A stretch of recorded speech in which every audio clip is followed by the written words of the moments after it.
ഇപ്പോൾ അജിത് ബാബു കൂടി ചേരുന്നുണ്ട്.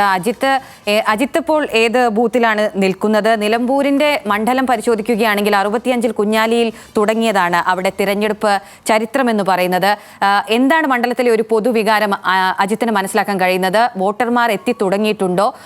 Mock polling തുടങ്ങിയിട്ടുണ്ടോ? അത് അവസാനിക്കാറായോ? വിശദാംശം.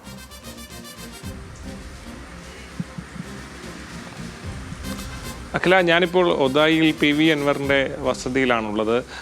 അദ്ദേഹം കുറച്ച് സമയത്തിന് ശേഷം പുറത്തേക്ക് വരികയും ചെയ്യുന്ന സാഹചര്യമാണ് ഉണ്ടാകുക. നിലവിൽ ഇത്തരത്തിൽ വളരെ പ്രധാനപ്പെട്ട രാഷ്ട്രീയ പോരാട്ടം നടക്കുന്ന ഒരു മണ്ഡലമാണ്.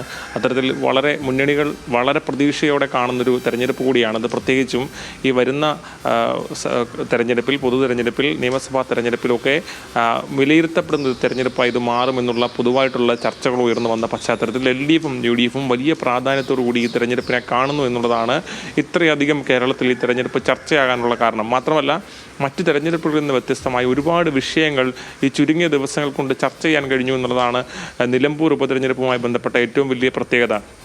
വന്യജീവി പ്രശ്നം, അതുപോലെ തന്നെ ജമാഅത്തെ ഇസ്ലാമിയുമായി ബന്ധപ്പെട്ട പ്രശ്നം, ഏറ്റവും അവസാനം MV ഗോവിന്ദൻ്റെ RSS പരാമർശം, അങ്ങനെ നിരവധിയായുള്ള വിഷയങ്ങൾ ചർച്ച ചെയ്യുന്ന സാഹചര്യമുണ്ടായി. പ്രത്യേകിച്ച് അന്താരാഷ്ട്ര പ്രശ്നങ്ങൾ, ഇറാനിലെ യുദ്ധം ഉൾപ്പെടെ ചർച്ചയാകുന്നൊരു തെരഞ്ഞെടുപ്പായിരുന്നു ഇവിടെ ഉണ്ടായിരുന്നത്. അത്തരത്തിലെ വിവിധ വിഷയങ്ങൾ ചർച്ചയായതുകൊണ്ട് അതിൻ്റെ ആകെ തുക എന്താണെന്ന് ഇപ്പോൾ മുന്നണികൾക്ക് തന്നെ പറയാൻ കഴിയാത്ത സാഹചര്യമാണുള്ളത്.